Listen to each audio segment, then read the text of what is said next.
कोई महात्मा किसी के घरे रात कट्टी, तीर्थ यात्रा ते जा रहा सीगा। उन्होंने परौठे उस नूं 3 पका के रख दिते। एक लोभी आदमी भी उन्हां दे नाल तुर पिया। महात्मा अगे गए दरिया दे नदी के किनारे दे उत्ते उस नूं कहंदे भी आ तू मेरा झोला वगैरह रख, मैं जंगल दिशा होया वां। जद वो चलिया गया उसने पिछों का जिहड़ा झोला सीगा उसनूं फरोलिया अच्छी तरह भी शायद इहदे विच कोई पैसे टके होण। आखिर ਉਹਦੇ ਵਿੱਚ पैसे तो नहीं सीगे, सिर्फ 3 परौठे सीगे जिहदे विचों एक परौठा उसने खा लिया, 2 उस तरह बलेट के रख दिते। महात्मा आए, जद देखिया एक परौठा नहीं 2 है। महात्मा उसनूं पुछण लगे क्यों बई एक परौठा तैं खाधा? वो कहंदा जी मैं बिल्कुल नहीं खाधा, अगर खाधा हुंदा तुहानूं सच जरूर दस दिंदा। महात्मा चुप रहे। दिल च ख्याल आया कि आखिर खाधा तो इसे ने खाधा है। अगे जो नदी टप्पण लगे, नदी उन्होंने डुबोण लगी। वो महात्मा अगे फरियाद करन लग्या महाराज नदी डोबदी है। वो कहण लग्या तू परमात्मा का ध्यान धर, उहदे अगे फरियाद कर, आपां बच जावांगे। जद परमात्मा दे अगे फरियाद की, परमात्मा ने नदी दे विच ना डुबण दिता। महात्मा अगली साइड दे विच जाके कहण लगे बई देख प्रेमिया, जिस परमात्मा ने आपां नूं नदी दे विचों रखिया, डुबण नहीं दिता, तू उसे दी कसम खा के कह भी परौठा खाधा है या नहीं खाधा। वो कहण लग्या जी मैं बिल्कुल नहीं खाधा, अगर खाधा हुंदा जरूर तुहानूं दस दिंदा। इसे तरह जद अगे गए बण नूं अग लगी हुई सी जंगल नूं। वो कहण लग्या जी आपां इत्थों दी लंघ नहीं सकदे, आपां नूं अग्नि साड़ देवेगी। वो कहण लगे तू उसे परमात्मा ने जिसने आपां नूं नदी च डुबण नहीं दिता, तू उसे दा आसरा रख, उसे दा ध्यान धर।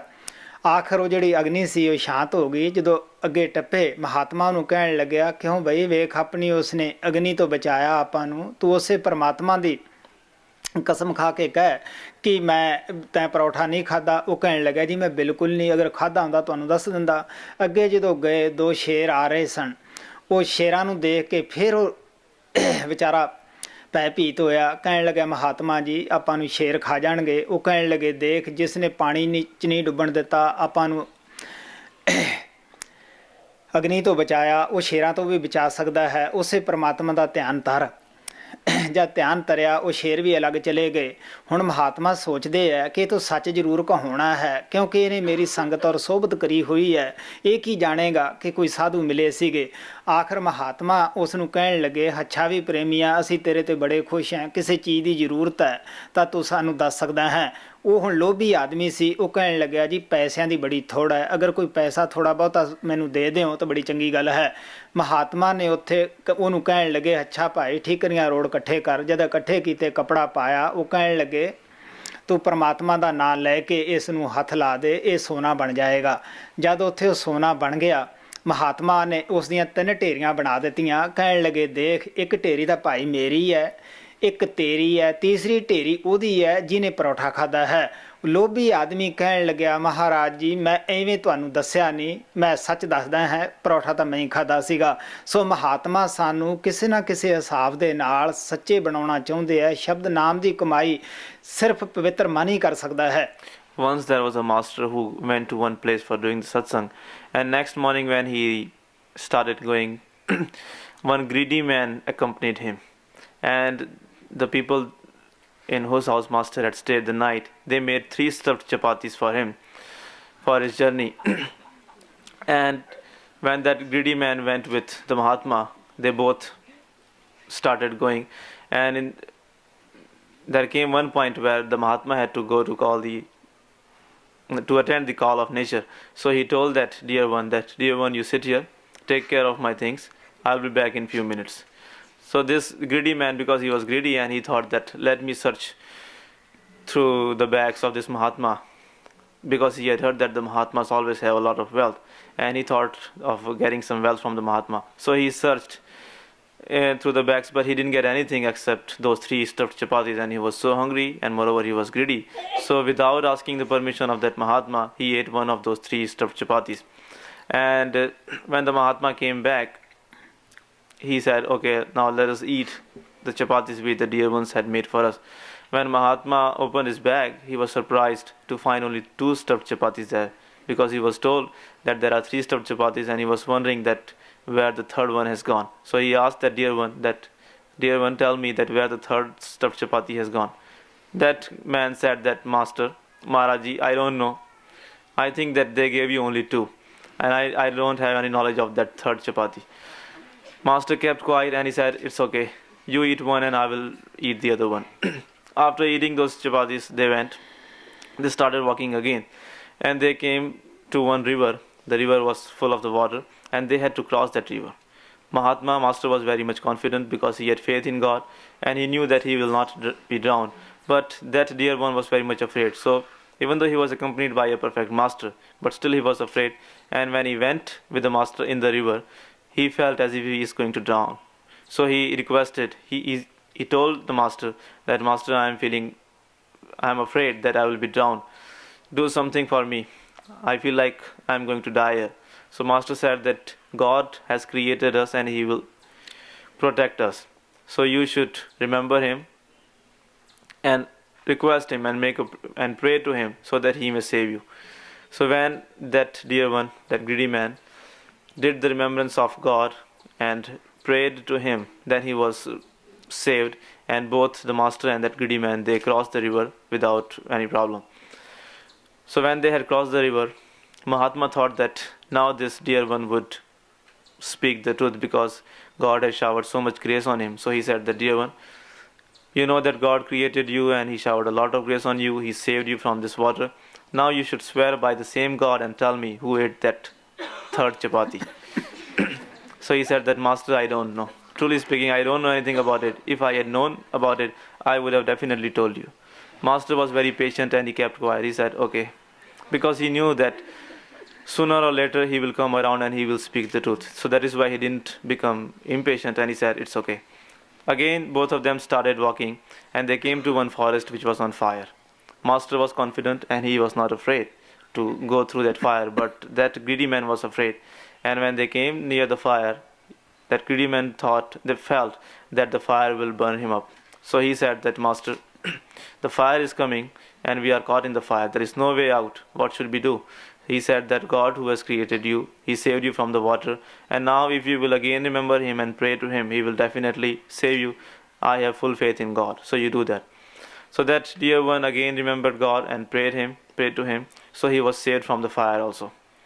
When they were saved from the fire, Master thought that again God has showered a lot of grace on him, and now he should realize his mistake and he should say the truth. He should accept that he has eaten the third chapati. So he said that, "Dear one, you should remember how much God is gracious on you. He has been doing so many things for you. He has saved you from the water and now from the fire." And understanding the same God who created you and who saved you at both the places, understanding him as present in front of you, understanding feeling his presence, you should swear by him and tell me about that missing chapati. So that dear one said that, "No, Master, I don't know anything about it. I don't know who ate that chapati. I never ate that." So Master was still very patient and he said, "It's okay." Again they started walking and they came in a dense forest where there were many wild animals. Two tigers were coming near them.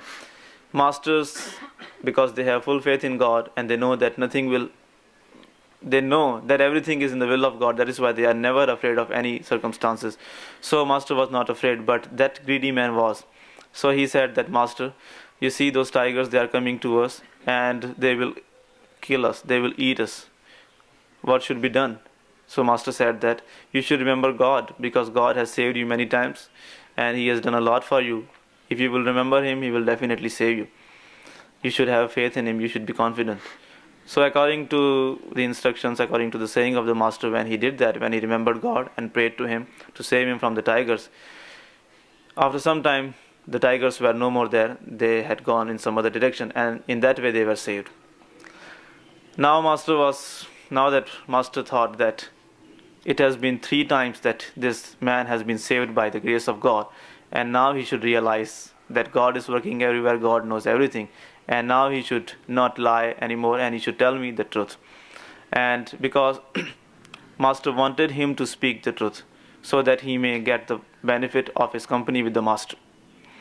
Because whenever masters come in this world, sometimes by telling us the stories, sometimes by telling us directly, they always try to make us truthful. That is why they do all these things. So the Master told him that, "Look here, dear one, up till now you should realize that how much God has been gracious on you. He saved you from the tigers. He didn't let you drown in the water. He saved you from the fire. He gave you many things. So you should swear by God and tell me about that missing chapati. So he said that, Master, truly speaking, I am telling you, if I had known about that chapati, I would have told you in the beginning. Why should I keep telling lies? Master said, okay. He knew that he will come around, so he did. He did one more thing. He said, okay, dear one, it has been a long time since you are with me, and I want to give you something. What would you like to have? He said that, Master, you know that I am very poor, and I would like some money, some gold. He said, okay, you collect some pebbles, some stones, and I will turn that into gold. So when he collected some stones, Master turned those stones into gold, and he made 3 piles of it. He said that, look here, God has showered grace on us, and he has given us so much wealth. But I will take one of these piles. One pile is for you, and the 3rd pile is for him who ate that chapati. So now you tell me what is the truth. So that greedy man at once said that, yes, Master, this is truth. I ate that chapati. Masters know our weakness. That is why they always do the things by which we can understand. They do all these things so that we may understand that God is truth, God is present everywhere, and masters know everything. That is why, and moreover, master knows that only the pure mind, the truthful mind can do the meditation of Shabad Naam. That is why they always try their best to make us truthful. प्यारे बच्चों, पापा जी ने जो अभी story बताई है, वो पापा जी हमेशा कहते रहे कि संत किसी ना किसी तरीके से अपने सेवकों को समझाने के लिए बहुत सारे उदाहरण पेश करते हैं। इसी तरह से ये कहानी है कि किस तरीके से एक लालची ग्रीडी पर्सन को गुरु ने समझाया। बाबा जी ने भी कहा है कि एक संत थे, एक महात्मा थे, वो तीर्थ यात्रा के लिए जा रहे थे। किसी जगह उनको रात हुई तो किसी घर में रुके और घर वालों ने उनको 3 परांठे, जैसे आप समझते हो परांठे, चपाती बना दिया। वो वहां से अगले दिन जब जाने लगे तो रास्ते में उनको एक इंसान मिला जो कि बहुत ही लालची किस्म का था। और आपने अक्सर देखा होगा कि जो लालची इंसान होते हैं उनका अपना एक स्टाइल होता है, उनमें पेशेंस नहीं होता और अक्सर वो बहुत जल्दी में भी। और वो रास्ते में जा रहे थे तो रास्ते में नदी आई। महात्मा उस नदी पे वो रुके तो महात्मा ने कहा कि जरा मेरे बैग का ध्यान रखना, मुझे वॉशरूम जाना है। उसने बोला ठीक है, कोई दिक्कत नहीं। वो इसी ताक में था कि महात्मा की जो सामान है उसमें पैसे अगर मैं उसमें से निकाल लूँ, लेकिन महात्मा थोड़ा साइड गए और उसने फटाफट वो जो भी पोटली थी, जो बैग था महात्मा का, उसको देखा तो उसमें और कुछ नहीं मिला, पैसे नहीं थे, उसमें सिर्फ वो 3 परांठे थे। नेचुरली है कि जो लालची आदमी है उसको देख के उसके मुंह में पानी आया तो उसने इधर उधर देख के एक पराठा खा लिया कि महात्मा को पता नहीं चलेगा, और वैसे ही वो बैग दोबारा से पैक कर दिया। महात्मा आए, वो तो जान ही जानते, उन्होंने देखा, अपना बैग संभाला तो उसमें एक पराठा कम था। तो उन्होंने बोला कि अरे भाई, तूने एक पराठा खाया है? वो कहता नहीं, मैंने बिल्कुल नहीं खाया, मैं झूठ नहीं बोलता, मैंने नहीं खाया, मुझे नहीं इसके बारे में पता। वो जानते थे लेकिन वो चुप रहे। और जैसे ही नदी क्रॉस करने लगे तो वो जो लालची इंसान था वो नदी में डूबने लगा। उसने एकदम से शोर मचाया कि महाराज जी मुझे बताओ, मुझे बचाओ, मैं डूब रहा हूँ। परमात्मा का भरोसा देने के लिए, समझाने के लिए कि अगर आप परमात्मा पे विश्वास करोगे, उनको याद करोगे, तो वो हमारे बुरे वक्त में जरूर मदद करते हैं। तो उन्होंने वही उसको बोला कि आप परमात्मा को याद करो, परमात्मा बहुत दयालु है, आपको जरूर बचाएंगे। उसने वैसा ही किया, वो बच गए और नदी पार चले गए। वहां आगे जाके थोड़ी दूर देखा कि रास्ते में जंगल आया, जंगल में आग लगी हुई थी। वो देख के डर गया और वो कहने लगा, आत्मा जी आगे तो बहुत आग लगी हुई है, हम इसमें से नहीं निकल सकते और हम जल जाएंगे। उन्होंने फिर से उससे कहा कि नहीं, तुम भरोसा करो, लेकिन पहले मुझे एक चीज बताओ कि वो पराठा तुमने खाया है? वो कहता नहीं जी, मैं झूठ नहीं बोलता, मैंने नहीं खाया। उन्होंने फिर उसको कहा कि ठीक है, तुम फिर से परमात्मा को याद करो और परमात्मा जरूर हमारी रक्षा करेंगे। वो वैसा ही, वो आग बुझ गई और वो जंगल क्रॉस कर गए। महात्मा ने फिर से पूछा कि अब तो बता दे भाई, तेरे को परमात्मा ने बचाया है, आग से भी बचाया है। तो कहता जी मैं झूठ क्यों बोलूंगा, मैंने नहीं खाया। तो फिर थोड़ी देर आगे जाने लगे, रास्ते में देखा कि 2 शेर आ रहे हैं और वो फिर डर गया कि महात्मा जी बचाइए, शेर फिर आ गए, ये तो हमें खा जाएंगे। महात्मा जी ने फिर कहा कि नहीं, आप फिर से परमात्मा को याद करो जिन्होंने हमें डूबने से बचाया है, आग से बचाया है, वो शेरों से भी बचा लेंगे। उसने वैसे ही परमात्मा को याद किया, परमात्मा ने बचाया। उन्होंने पूछा कि अब तो बता दे कि जिसने तेरे को डूबने से बचाया है, आग से बचाया है, इन शेरों से बचाया है, उस परमात्मा को हाजिर नाजिर समझ के बता दे कि तूने ही पराठा खाया। कहता है मैंने पराठा नहीं खाया। उन्होंने कहा ठीक है कि तुमने मेरे साथ बहुत वक्त बिताया है और मुझे भी है कि तुझे जो चाहिए मांग, मैं तेरे से बहुत खुश हूँ। उसने कहा कि महाराज जी मेरी हालत बहुत खराब है और मेरे पास पैसा वगैरह नहीं है, तो आप मुझे पैसे दीजिए, कुछ ऐसा ध्यान करें कि मेरे पास बहुत सारे पैसे हो जाए, मैं आराम की जिंदगी जीऊं। तो उन्होंने कहा कि ठीक है, तुम यहाँ से थोड़े पत्थर इकट्ठे करो और उसको ऊपर से ढक दिया कि मैं इसको हाथ लगाऊंगा तो ये सोना बन जाएगा। वैसा ही हुआ, वो सोना बन गए। तो उन्होंने 3 डेरियां बना दी। फिर उन महात्मा ने कहा कि देख, एक डेरी तो मेरी है जो सोने की है, एक डेरी तेरी है और तीसरी डेरी उसकी है जिसने पराठा खाया। वो बहुत उतावले में बोला कि नहीं जो, मैं पहले झूठ बोलता रहा लेकिन वो पराठा तो मैंने ही खाया। तो संतों का एक तरीका है समझाने के लिए कि हमें जीवन में एक तो लालची नहीं होना चाहिए और परमात्मा पे जरूर भरोसा करना चाहिए। और परमात्मा की अगर भक्ति करते हैं तो हमें बहुत पेशेंस आता है, हमें सब्र भी आता है, हम जल्दबाजी नहीं करते और जो हमारे हक की चीज है हम वही लेने की कोशिश करते हैं। और कुछ भी चीज चाहिए तो हम परमात्मा के आगे अरदास करते हैं, दुखी नहीं होते हैं, परेशान नहीं होते हैं और लालच नहीं करते। संतों के अपने तरीके हैं अपने बच्चों को समझाने के लिए, और छोटे बच्चों के लिए बहुत जरूरी है कि पढ़ाई में जरूर लालच करना है, ज्यादा पढ़ना है, अच्छे से पढ़ना है।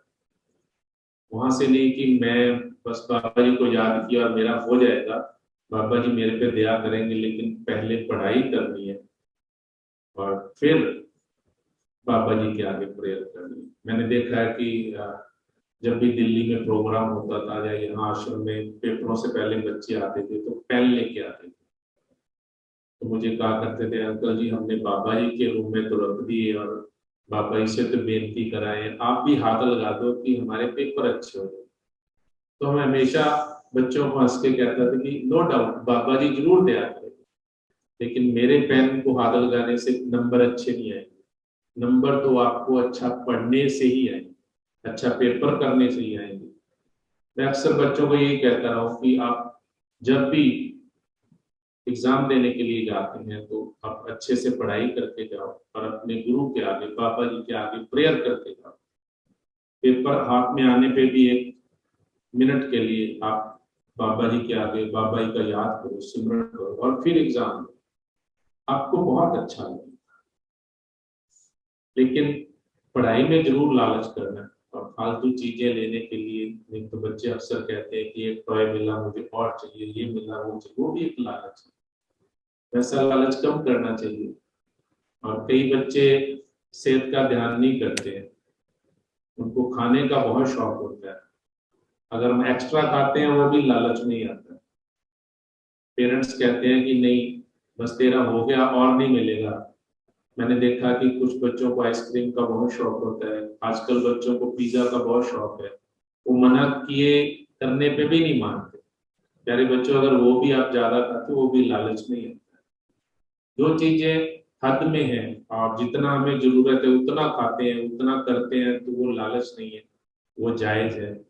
उससे एक्स्ट्रा अगर हम कुछ भी करते हैं जिंदगी में, ये बच्चों के लिए कि वो लालच में ही काम करते हैं।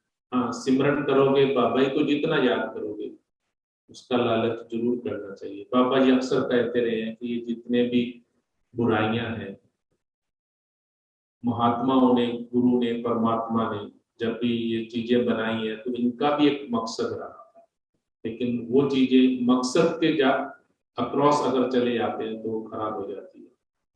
जैसे पानी अगर नहर में, नदी में आराम से बहता है तो पानी अच्छा लगता है, अगर वही पानी बाढ़ के रूप में आता है तो वो नुकसान पहुंचाता है। इसी तरीके से आग अगर चूल्हे में जलती है, अपने गैस में जलती है, तो वो आग से हम खाना बना सकते हैं, उसका सदुपयोग कर सकते हैं, उससे बहुत फायदे ले सकते हैं। अगर वही आग भड़क जाती है और बहुत ज्यादा तेज हो जाती है और जैसे घर जल जाते हैं, बाबा जी ने सत्संगों में कहा कि जंगल के जंगल जल जाते हैं, वो नुकसानदेह होती है। इसी तरीके से कोई भी चीज अगर हम करते हैं, अगर वो दायरे में है तो वो बहुत अच्छी है। अगर उसके अलावा उस चीज को हम बहुत ज्यादा एक्स्ट्रा करने की कोशिश करते हैं तो हमारे लिए अच्छा नहीं।